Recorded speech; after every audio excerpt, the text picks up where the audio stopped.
네, 서해 공무원 피격 사건을 수사하는 검찰이 서욱 전 국방부 장관과 김홍희 전 해경청장에 대해서 구속영장을 청구했습니다. 지난 6월 유족의 고발로 수사가 시작된 뒤 첫 신병 확보 시도입니다. 먼저 손효정 기자가 전해드립니다.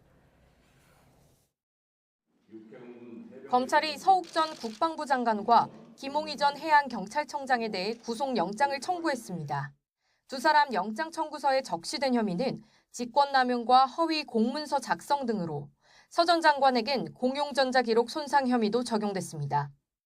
검찰은 재작년 9월 해양수산부 공무원 고 이대준 씨가 북한군에 피살됐을 당시 서 전 장관 등이 자진 월북 정황에 맞지 않는 정보를 은폐하고 관련 자료를 거짓 작성하도록 지시했다고 의심하고 있습니다.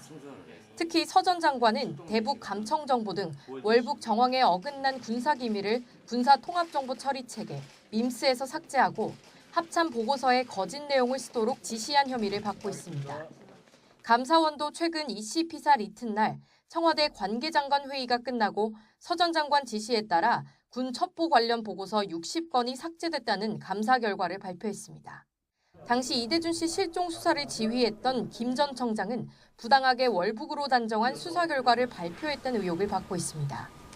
감사원도 김 전 청장이 이 씨가 국내에선 구할 수 없는 구명조끼를 입고 있었다는 보고를 못 본 거로 하겠다거나 사생활 같은 확인되지 않은 증거로 월북 결론을 내렸다고 판단하고 검찰에 수사를 의뢰했습니다. 검찰은 영장 청구에 앞서 지난주 서 전 장관과 김 전 청장을 각각 피의자 신분으로 불러 장시간 조사했습니다. 두 사람 모두 혐의를 강하게 부인한 것으로 알려졌는데 특히 서 전 장관은 원본 기밀이 삭제된 건 아니고 꼭 필요한 부서에만 공유하도록 조치한 거라고 주장해왔습니다. 그러나 검찰은 집에 있는 소설책을 찢었는데 서점에 같은 책이 있다고 안 찢은 게 되느냐며 서 전 장관 주장을 반박하기도 했습니다.